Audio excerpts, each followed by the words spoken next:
Freedom, the state of being free or at liberty, rather than in confinement or under physical restraint.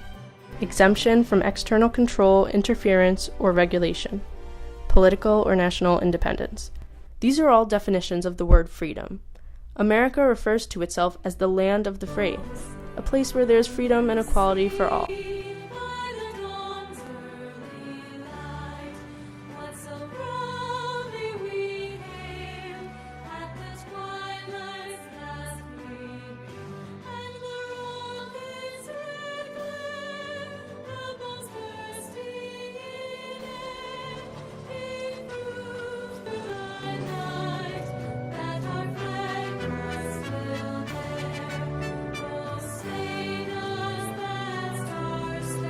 So how can a country that was established on the principles of freedom have slavery going on in its own backyard?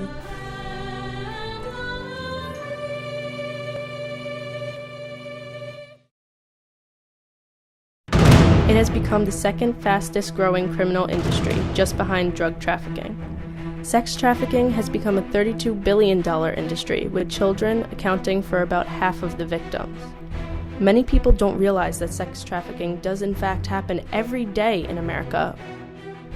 Majority of the time, these victims are persuaded, misled, or physically forced into these lifestyles.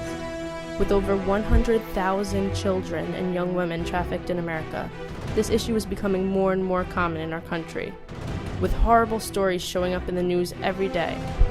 This is one of those stories. This is Debbie's story. A call, a friend, and a hug is all it took to change 15-year-old Debbie's life forever. One night, Debbie received a phone call from her best friend asking if she could pay her a visit. A couple of minutes later, Debbie's friend arrived and the two conversed in Debbie's front yard. When it was time for her friend to leave, they hugged goodbye, which is when Debbie was forced into the vehicle her friend had arrived in.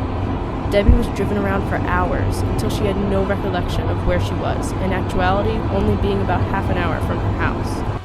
Debbie received many threats, along with physical and sexual abuse. Debbie was then drugged and gang raped by 5 men. When these men were done with her, she was forced into a drawer underneath the kidnapper's bed. This is where the police discovered her.